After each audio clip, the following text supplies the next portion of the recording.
Ok, waouh. Bonjour YouTube. C'est la première fois qu'on se voit ici en facecam. Euh, Première fois que je tourne une vidéo devant vous. Et pour tout vous dire, j'en ai eu besoin. Le titre n'est pas au hasard dans cette vidéo.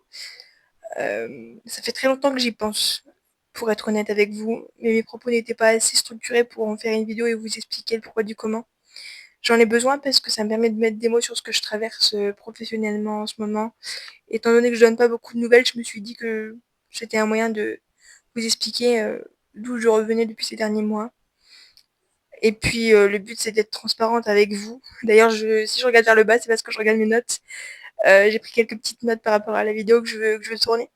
Donc le but c'est oui d'être transparente avec vous et donc tous ceux qui regarderont la vidéo et mettre des mots sur ce que je ressens et puis pour pouvoir démarrer ce nouveau chapitre de vie qui m'attend. Parce que je sens que depuis quelques temps, il y en a un qui s'est terminé. Et il a fallu du temps pour processer un petit peu tout ça. Donc, ouais, il a fallu un petit peu de temps, mais ça y est, je suis prête à vous expliquer un peu le pourquoi du comment. Parce que j'ai pris une grosse décision. J'ai décidé, avec beaucoup de réflexion, d'arrêter de faire du stand-up de la manière dont tout le monde le fait, c'est-à-dire en écumant les scènes de comédie club et de plateau en tout genre. Alors pourquoi je le fais? Parce que déjà, bah, sans se le cacher, ça reste très compliqué. Pas parce que je manque de talent ou parce que je suis pas assez travaillé et tout. C'est plutôt des moyens d'accessibilité qui manquent dans ce milieu. Au niveau de la logistique, c'est aussi compliqué à gérer. C'est déjà compliqué de trouver des plateaux en temps normal. Je vous apprends rien, surtout pour mes collègues humoristes qui travaillent depuis longtemps dans ce milieu. Euh, et moi, j'ai des contraintes un petit peu en plus que personne ne s'imagine et j'ai besoin de vous les partager aujourd'hui. Et oui, deuxième petit aparté, si je fais des pauses, c'est parce que j'ai besoin de pouvoir lire mes notes justement pour pouvoir vous expliquer les choses. Donc il faut savoir que moi, en plus de la difficulté classique de trouver des plateaux que tous les humoristes rencontrent, je peux pas nécessairement me déplacer comme je voudrais non plus. C'est-à-dire que ça demande une logistique particulière, beaucoup d'énergie et une certaine organisation. Et je suis pas en capacité de mettre ça en place seule et de gérer tout en termes de charge mentale dans l'état actuel des choses. Euh, pour vous donner un ordre un peu d'idée, j'ai besoin d'aide technique, notamment d'un lève-personne. Donc, c'est un gros appareil qui prend de la place. Euh, et j'ai besoin aussi d'aide humaine qui puisse m'aider dans mes actes de la vie quotidienne, comme m'emmener aux toilettes, me coucher, me lever, m'emmener à la douche, etc.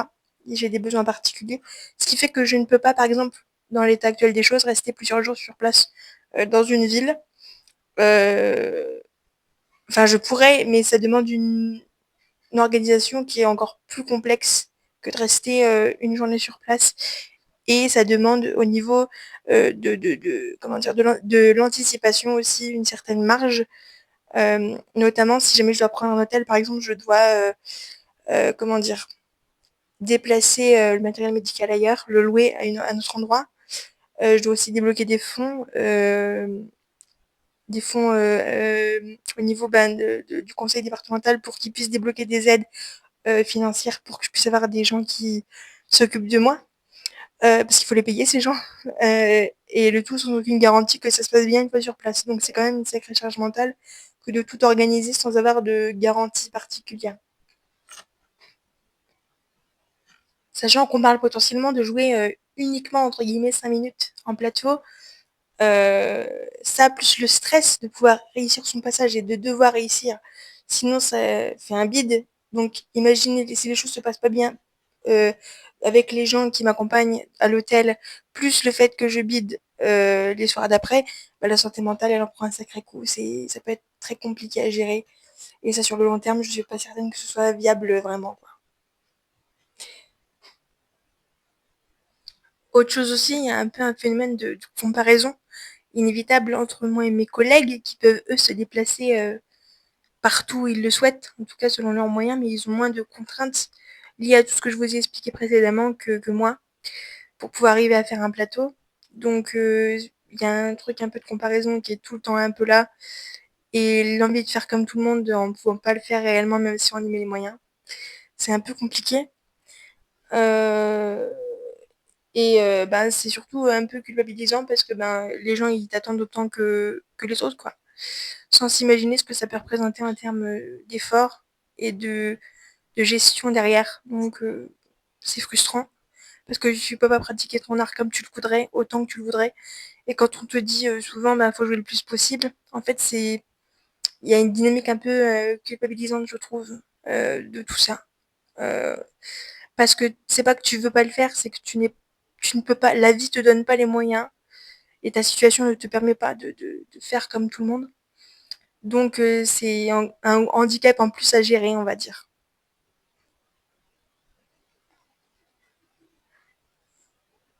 Et puis alors sur un autre aspect, particulier lui aussi, il y a tout l'aspect des comédie clubs parisiens.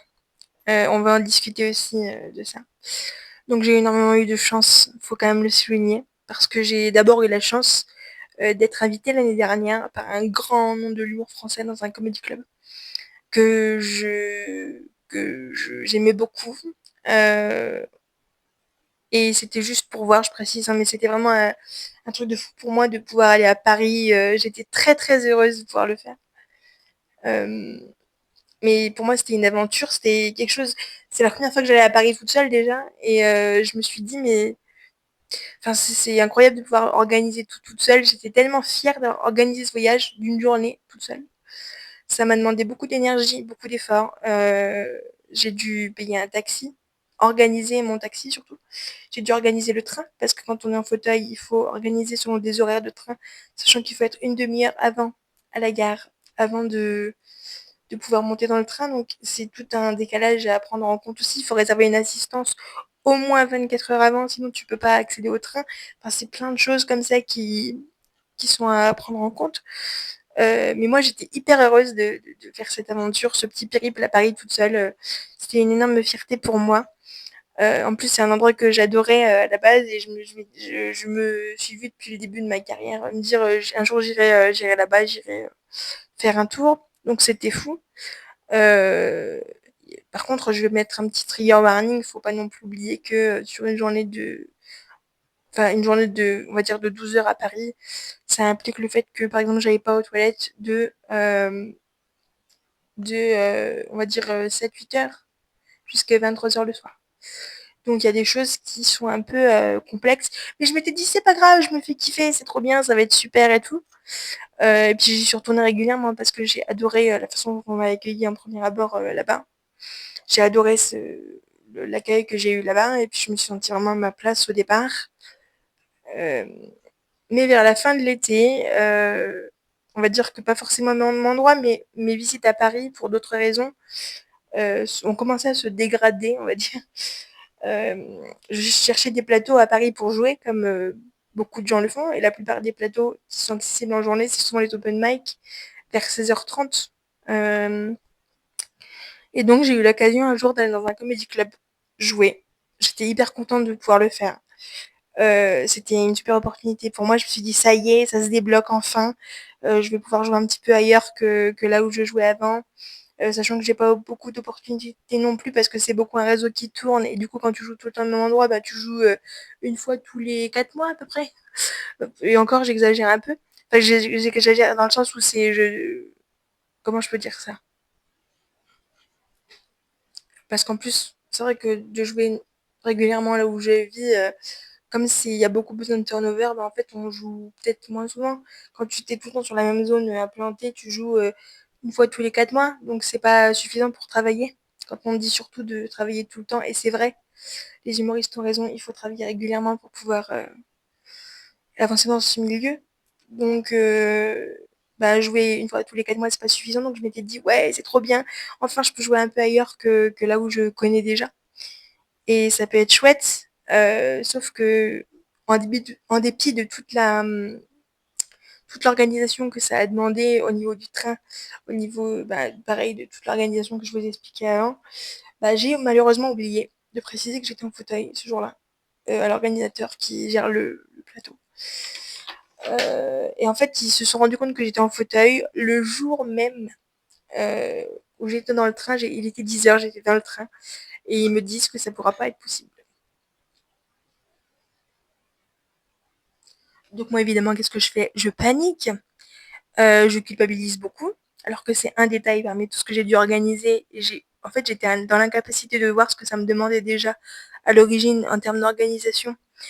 Euh, et au lieu de me dire c'est pas grave, je me suis dit mais j'ai tout ruiné, c'est pas possible. Et donc je me suis dit, au départ, je me suis dit franchement, je vais repartir, c'est pas grave, tant pis, j'ai payé des billets de train pour rien, mais c'est pas grave. Et en fait, je me suis dit ouais non, c'est quand même bête de ne pas aller là où tu devais aller. Essaye de trouver des solutions et tu verras avec eux, tu essaieras de discuter, etc. Donc j'y suis allée. Euh, j'ai essayé d'y mettre du mien en essayant de trouver des solutions, en disant bah, je peux jouer au milieu de la salle, en levant le fauteuil, parce que j'ai mon fauteuil qui se lève, pour ceux qui savent pas, au lieu de jouer sur scène, parce que c'est la scène qui n'était pas accessible, en fait, c'est ça qui posait un peu problème. Ce que je peux comprendre, hein, que tout soit pas aux normes, surtout à Paris, c'est un peu compliqué pour certaines salles, mais j'ai proposé des solutions là où eux, pour le coup, quand ils m'ont reçu, ils m'ont dit non, mais vraiment sans compromis, sans chercher de solution, etc. J'ai très mal vécu ce moment, je vous le dis. Ça a été très dur parce que je m'en suis voulu, parce que j'ai culpabilisé beaucoup. Euh, et puis, ben, forcément, je me suis auto-flagellée, je me suis dit que j'avais tout ruiné, que c'était ma faute.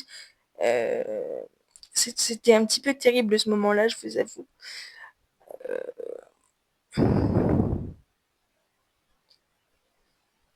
Attendez, je sais plus où j'en suis. Oui, c'est vrai, c'est ça que je voulais vous dire. Et c'est vrai que de partir à Paris en sacrifiant des besoins primaires tels que aller aux toilettes, en sachant que tu y vas pour jouer 5 minutes, que ça te stresse déjà énormément, et quand on te dit non, tu peux pas jouer, sachant que du coup tu pourras pas aller aux toilettes de la journée, c'est un petit peu, comment dirais-je, moyen, on va dire ça comme ça.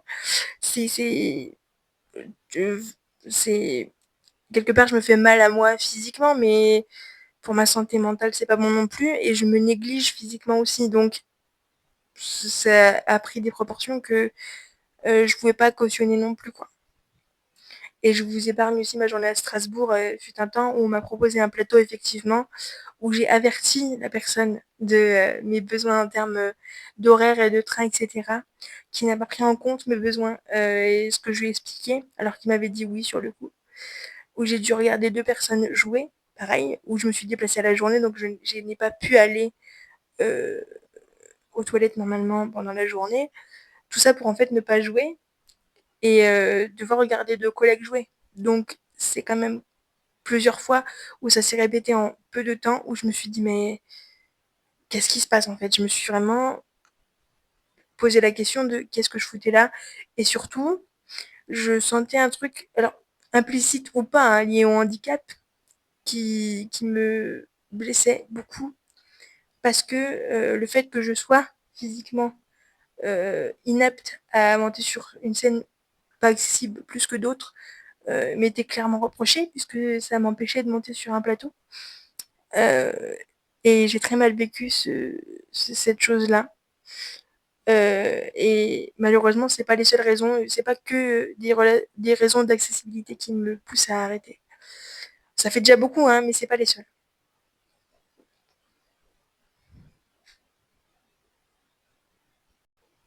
En début de vidéo, je vous ai parlé d'un comedy club que j'adorais. J'y suis retournée. J'ai eu la chance d'y retourner parce que j'y suis retournée les premières fois. J'y suis allée de mars de l'année dernière jusqu'au mois de juillet. Et cette année, j'y suis retournée au mois d'avril. Ça faisait longtemps que j'étais pas allée. Euh, et je ne vais pas tout expliquer non plus, mais j'ai vu des choses, des comportements et des façons de penser le métier et le stand-up en lui-même que je n'ai pas pu cautionner. J'ai vu, euh, en dépit de l'art qu'on est censé proposer et de ce que certaines personnes prônent dans ce milieu, un business, et ça m'a pas plu, quoi. Et donc, je suis rentrée Et depuis ce moment-là, comment dire, j'ai légèrement pété les plombs. Ces derniers mois, ça a été très compliqué pour moi. Euh, Ça n'a pas, en fait, j'ai vu que c'était pas en accord avec mes valeurs profondes. Euh, à tel point que j'ai remis en question qui j'étais en tant qu'individu et qui je voulais devenir pour la suite professionnellement. Et la réponse, bah, c'est rien de ce que j'ai constaté ce jour-là, quoi. Je me suis dit que je ne voulais plus qu'on me traite comme on m'a traité. Encore une fois, j'en dirai pas plus. Et que je devienne ce que j'ai vu et ce que je ne cautionne pas. Il était hors de question que ça se passe comme ça. Après, attendez, je refais une pause, je sais plus où j'en suis non plus. Après, avant de continuer, je tiens quand même à revenir sur un événement qui, pour le coup, a été très très cool. Euh, je parle du Zénith de janvier. Et j'aimerais remercier quelqu'un dans ce milieu. Si j'aimerais bien remercier quelqu'un, c'est une seule personne. C'est Nino Ariel. Coucou Nino si tu regardes cette vidéo. Je tiens à dire ma vérité par rapport à Nino parce que souvent on entend un son de cloche concernant Nino et je ne veux pas revenir sur lequel c'est. Je pense qu'il y en a beaucoup qui savent ce dont il est question. Mais moi j'aimerais dire ma vérité par rapport à ce que j'ai vécu et vu le soir du Zénith. Euh, c'est en ce qui me concerne, ça a été à ce jour, depuis 2 ans que je fais du stand-up, le seul qui m'a ouvert des portes concrètement et qui m'a permis de monter sur une scène, qui plus est une grande scène comme celle d'un zénith, euh, et qui m'a permis de me sentir comme une artiste. Euh, il m'a tendu la main très concrètement, il m'a pas fait de promesses en l'air comme certains ont pu parfois le faire, euh, ou ne pas me promettre de choses du tout, ou me recaler comme je vous ai expliqué précédemment surtout. Il y a mis les moyens, il a mis les moyens techniques, il a mis les moyens euh, d'organisation. Il y avait au moins 10, une petite quinzaine de techniciens pour me tenir au cas où je chutais de la rampe qui allait me faire monter sur scène. Donc c'est pas rien, il a investi son équipe. Ça a été quelque chose d'extraordinaire à vivre. Et je crois que s'il y a une personne dans ce milieu à qui je dois beaucoup, c'est à toi, Nino. Donc encore une fois, merci beaucoup, merci de tout cœur. Ça a été une expérience extraordinaire. Je regrette absolument rien de ce qui s'est passé. Au contraire, j'ai été très heureuse de partager cette scène avec toi. Et mine de rien, tu as quand même fait de moi la première humoriste en fauteuil à être montée sur la scène d'un zénith en France. Ce qui est un statut que je souhaite garder. Et j'en suis très fière. Euh, et puis ouais, faut quand même souligner que Nino ça l'honore, quoi, en fait. Parce que honnêtement, hein, je vais être honnête avec vous, c'est le but de la vidéo. Mais je vais être honnête, il y a beaucoup de gens qui m'ont dit avant le Zénith, enfin, il y a beaucoup de gens, il y a des gens qui m'ont dit avant le Zénith que si Nino m'avait choisi, c'était parce que j'étais en fauteuil et qu'il y gagnait quelque chose. Alors, j'aimerais revenir là-dessus parce que c'est complètement à l'opposé de ce que j'ai vécu le soir du Zénith. Et quand bien même il y aurait un fond de vérité là-dedans, je ne l'ai pas senti. Et puis, euh, il a été très accueillant, très réglo sur toute la ligne. Et quand bien même ce serait un minimum vrai, ce qui compte, c'est que, contrairement à plein d'autres gens qui auraient pu m'ouvrir des portes très concrètes, et eux n'en l'ont jamais fait, lui a agi. Et je crois que c'est ce qui importe le plus pour les petits artistes qui commencent comme moi, si je peux m'appeler encore comme ça, c'est de pouvoir avoir des gens qui te tendent concrètement la main. Parce que c'est rare et parce que ça se perd dans ce milieu.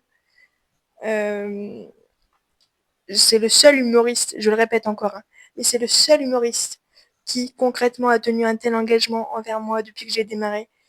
Et rien que ça, bah, ça fait quelqu'un de lui, ça fait de lui quelqu'un de super, quoi. Toujours est-il, depuis avril, j'ai énormément cogité et je suis même entrée dans une sorte de déprime identitaire et artistique à me demander si j'étais toujours humoriste. Ça a été très lourd ces derniers mois. et j'en sors à peine, pour être honnête avec vous. J'ai pu faire le tour de moi-même et puis, et qu'on soit clair, la dissonance cognitive que je ressens, elle est toujours présente, même encore plus qu'avant dans le stand-up et ça m'est devenu insupportable. En fait, je me suis mise à voir en horreur le besoin constant de validation que cherchent les humoristes et que ce métier implique. Parce qu'il faut quand même rappeler que, en fait, quand tu ne fais pas rire une salle ou un comedy club, quand tu es sur une session de stand-up, quand tu ne peux pas rire, on considère que tu bides, donc que tu n'es pas apte implicitement à faire ce métier. Ce qui est quand même pas neutre. Et en parallèle, j'ai réalisé que, contrairement à énormément d'humoristes dans ma vie personnelle et dans mon parcours à moi, j'en vois beaucoup qui disent oui, moi j'ai toujours aimé faire rire les gens, j'en ai toujours eu besoin. Et en fait, moi j'ai jamais eu ce besoin-là. Jamais, jamais. J'ai toujours eu le besoin de me raconter et d'être devant des gens pour me raconter d'une manière ou d'une autre, mais le besoin de faire rire n'a jamais été omniprésent. Je pense que mon besoin à moi, ça a été plutôt de faire bouger les lignes et de raconter le concret de ma vie en fait. Et je pensais que faire du stand-up serait un bon intermédiaire pour faire passer ce truc-là.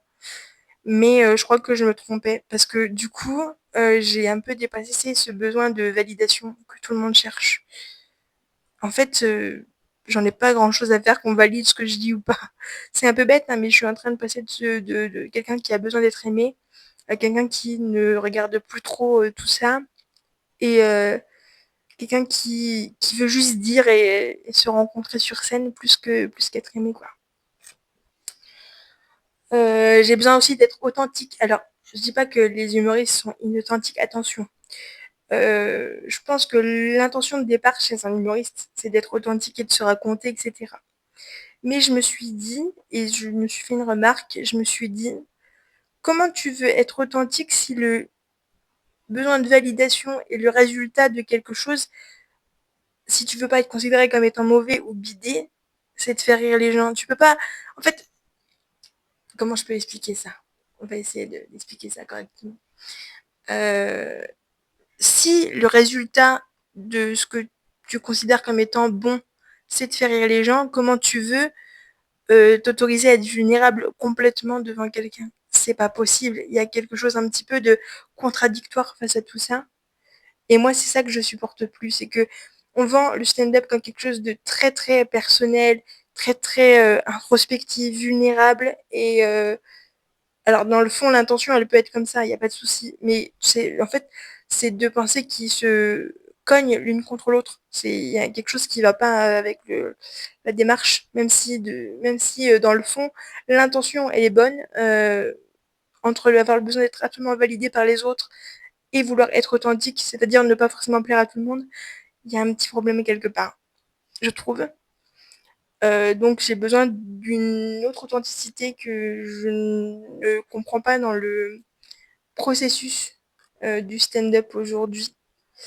Euh, et je pense que, et je pars du principe que il y a des émotions qui ne sont pas forcément drôles, qui ont tout intérêt à passer dans un objet artistique euh, et qui sont valables autant que le rire comme résultat dans un objet artistique. Et c'est pas forcément en passant par le rire qu'on peut les véhiculer. En fait, j'ai pas envie de créer quelque chose parce que je suis drôle, je vais créer quelque chose parce que je suis moi. Et c'est parce que c'est moi que je mets dedans. Je le fais pas pour être aimé, je le fais pour me rencontrer moi sur scène. C'est une démarche d'introspection, plus pour moi que pour le public, pour être très honnête. Et en fait, j'ai envie que le public ne soit pas vraiment un juge de savoir si je suis apte ou pas à faire ce que j'ai envie de faire de la scène, etc. Mais plutôt un miroir de ce que je représente et de ce que je dis. C'est plus important pour moi aujourd'hui, je trouve.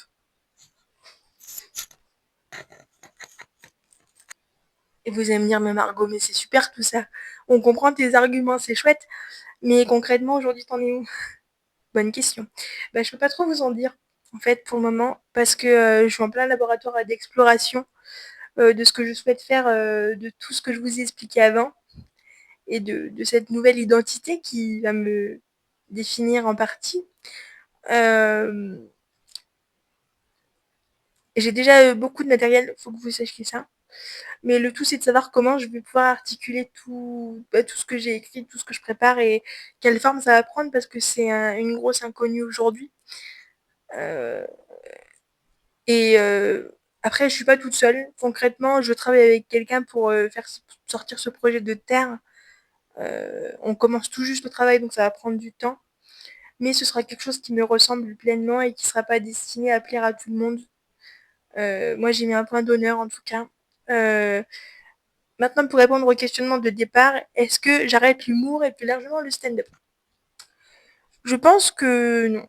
Parce que, en tout cas, concernant le stand-up, parce que ça en aura les codes. C'est juste que moi, ce que je souhaite, c'est que le rire soit un outil parmi d'autres pour faire passer des messages ou pour montrer des parts de moi. Et ce ne sera pas le résultat ou le but final de la démarche. C'est ça qui va changer finalement aujourd'hui. C'est que il y aura d'autres choses que du rire. Il y aura du rire, c'est sûr, parce que ce sera pas une conférence TED. Sinon, je pense qu'on va s'ennuyer un peu. Mais ce sera quelque chose qui fera passer une palette un peu plus dense, je pense, d'émotions et un peu plus large, un peu plus à mon image, un peu plus complexe peut-être aussi. Euh, je tenais aussi donc à vous faire ce point-là parce que je sais que, et vous êtes beaucoup, d'ailleurs je m'en prie pour vous remercier, à me solliciter depuis le Zénith et à me reconnaître et à venir me rencontrer et à me dire faut que tu continues, c'est super. Alors je suis très touchée par ce que vous me dites, hein. Je compte pas m'arrêter, sachez-le. Je compte continuer artistiquement à créer des choses, mais ça va changer un petit peu de forme, je pense. Et je voulais pas non plus que vous vous attendiez à ce que je balance un truc complètement différent sans vous en parler. Je trouvais ça un petit peu bizarre. Et je me devais aussi d'être honnête avec vous par rapport à ce que je ressentais, comment je me sentais à l'intérieur. Euh, et ça continuera, mais d'une autre manière. Je vous remercie pour votre écoute. À très vite pour tous ceux qui resteront. Je sais que c'est une vidéo qui est un peu faite à l'arrache, mais j'avais besoin de vraiment d'authenticité et de dire les choses, même s'il y a des ratés, même s'il y a des mots où je bute dessus. Il n'y aura pas de montage du tout. Mais j'avais besoin de ça et j'attends pas forcément de retour de votre part. Si vous voulez me donner votre retour, vous pouvez laisser un petit commentaire ou me donner vos avis par message privé ou je répondrai avec plaisir, il n'y aura pas de souci. Mais le but, c'était pas non plus de générer des réactions ou des vues. C'est vraiment que les gens puissent voir où j'en suis. Et j'avais besoin, même pour moi, de mettre des mots entre l'ancienne Margot, qui faisait du stand-up pour peut-être des mauvaises raisons, et la nouvelle qui est en train de s'amorcer. C'est le début d'une nouvelle ère et la fin d'une ancienne part de moi qui s'en va. Allez, sur ce, je vous embrasse. À très vite.